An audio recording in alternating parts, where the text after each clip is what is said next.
I'm in sales and I need to tell my boss that I'm looking elsewhere for a job. What's some advice for me? I'm Sylvan Bell. I'm coming to you live from Sacramento, California on a perfect day to talk about sales and a perfect day to talk about looking for a new sales job. Now here's the thing, straight up, 100% you need to know a lot of companies, when you tell them I'm looking for another job, they may go, peace out, get out the door, pack up your stuff. Better yet, let me pack up your stuff and I'm just gonna have you leave right now.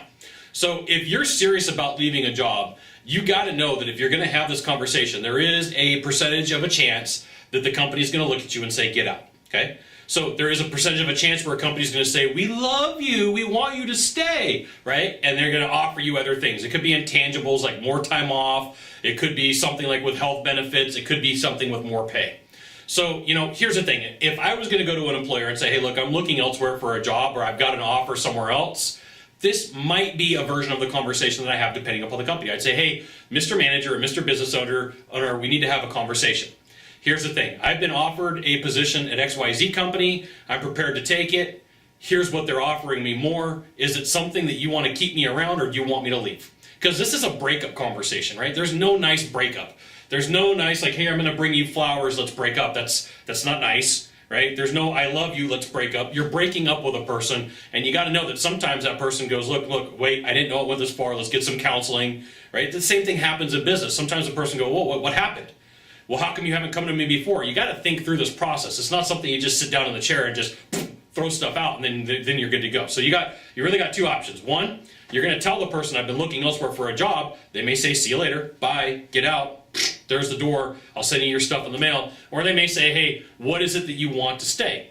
Well, you should really think through if there's something that you want to stay. And there should be something more than money. I remember one time a company wanted to hire me, and they said, hey, Scott, here's what we're willing to pay. And I'm like, that's not enough. And they said, well, we don't have anything else to give, right? We don't have anything more to give. And I said, I would take that if you gave me more vacation time. And they said, yeah, let's do it. So it worked out for a while. It was pretty cool, right? But what you need to know is, like, if there's things that you want, you should have them on paper. And if you're going to get ready to walk and you're walking out the door, you should have your list of items of things that you want to have changed, things that you're looking for. And, not all the time is it money. Sometimes it's days off. Sometimes it's things that you get, perks. Sometimes it's things that they pay for.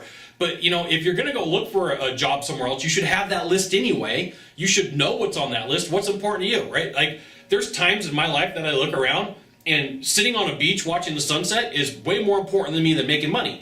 And, people will say, well, that's crazy, Scott. And I'm like, well, we've got different priorities in life. There's different events that I've been through in life. There's different things that I've lived through. And there's, so like your requirements may be different than mine. I'm not knocking it. I'm just saying, if someone were to say, hey, Scott, here's what we want you to do. And I looked at it, I'm like, I don't want to work that many hours.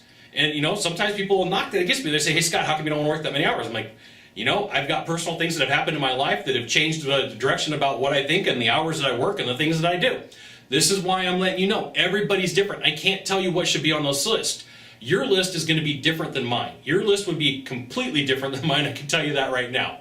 So if you're going to have this conversation with a boss, you're like, for whatever reason, I've mastered sales here. I don't like the way the office works. I don't like the people that I work with. You could have a huge list of reasons why you want to change. It's time for me to leave the scenery. It's just time for me to move on. I don't like the rules. I don't like the manager. I mean, you could have a ton of different reasons why you don't want to stay. And, the cool thing is when you are a closer, you're the prize. And it's really cool when a company goes, hey, we don't want you to leave. Here's all the stuff that's going to keep you. Now, studies, I'm going to give you some studies here, okay? The average person that gets a raise from a company, and it doesn't matter how much it is happy on average about 15 days. So if you're unhappy at the company that you're at and you don't like it and they offer you a raise to stay and you didn't really want to be there to begin with and the money sounds really good, I'm going to tell you this. There's going to be a point, and it may be 15 days, it may be 30, it may be 45, or it may be 60, where you go, I really don't want to do this anymore. I really should have taken the job offer over here. I had a better opportunity. I should have taken it, right? So sometimes, what I want to let you know is sometimes money is not the only requirement. You really need to think through this process. You really need to think through what your requirements are, because everybody's goals are different, right? You may have different retirement process goals. You may want cars. You may want trucks. You may want boats. You may want houses. You may want aloha shirts. I don't know what you want. But have your criteria set up, because there may be a point where the company says, what is it going to take for you to stay? So, two things once again. They may ask you to leave immediately. They may ask you what it takes to stay. And, there could be a hybrid. They may say, we want you to leave, but give us an exit interview about why you're leaving. So there you go. Now you got one thing to do. One thing to do. Somewhere on the side here, there is a subscribe button. Click on that subscribe button. You haven't done already. If you have not done so already, and what will happen is you will get an update every time a video comes out. Now, somewhere in the box below, there could be a subscribe. It's like somewhere, it's a red button that says subscribe. Click on it, right? If you haven't done so already, you'll get an update every time I send out a video. Thanks for dropping by. We'll see you soon. Aloha.